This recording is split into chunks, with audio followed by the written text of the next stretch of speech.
Bueno, el día de hoy vamos a explicar un tema llamado el verbo to be. Lo primero que necesitamos saber es ¿qué es el verbo to be? What is the verb to be? Se traduce como el verbo ser o estar en español y se usa para describir características o estados. También lo usamos para indicar ubicación. Se usa para decir cómo es o cómo está alguien o algo. Acá, como podemos observar, tenemos dos ejemplos. She is a doctor. Nos está describiendo la profesión de una persona, ¿sí? Ella es doctora. The sky is blue. También nos está describiendo cómo es una cosa, ¿sí? So, what is the structure? ¿Cuál es la estructura del verbo to be? En la primera parte nosotros tenemos los sujetos que nosotros utilizamos para formar una oración. Tenemos I, que es yo, he, él, she, ella. It se lo utiliza para referirse a lugares, objetos o animales. You, tú, we, nosotros y they, ellos. Para formar el verbo to be es muy importante saber su estructura, ¿sí? La estructura correcta del verbo to be es sujeto seguido del verbo to be y el complemento.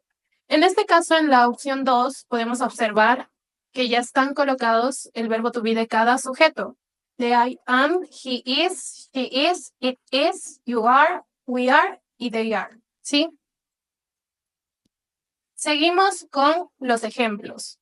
Acá nos dicen, in the following sentence, the verb to be is correct. En la siguiente oración, el verbo to be está correcto. Tenemos el ejemplo que nos dice, María are a doctor. Este ejemplo, como podemos observar, está incorrecto, ¿sí?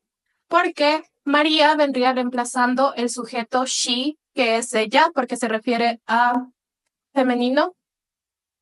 She y el verbo to be correcto que va con she es is. Entonces, la forma correcta de esta oración quedaría María is a doctor, no are a doctor.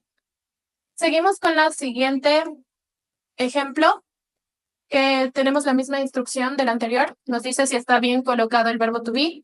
En este caso, el ejemplo tenemos is you sad. Para formar interrogativas, es importante saber su estructura. La estructura de las interrogativas es el verbo to be seguido del sujeto, del complemento y el signo de interrogación. En este caso podemos observar que sigue la correcta estructura, pero debemos de darnos cuenta en si el verbo to be está bien colocado con el sujeto. En este caso está incorrecto esta pregunta porque you va con el verbo to be que es are. Entonces la respuesta correcta sería, are you sad?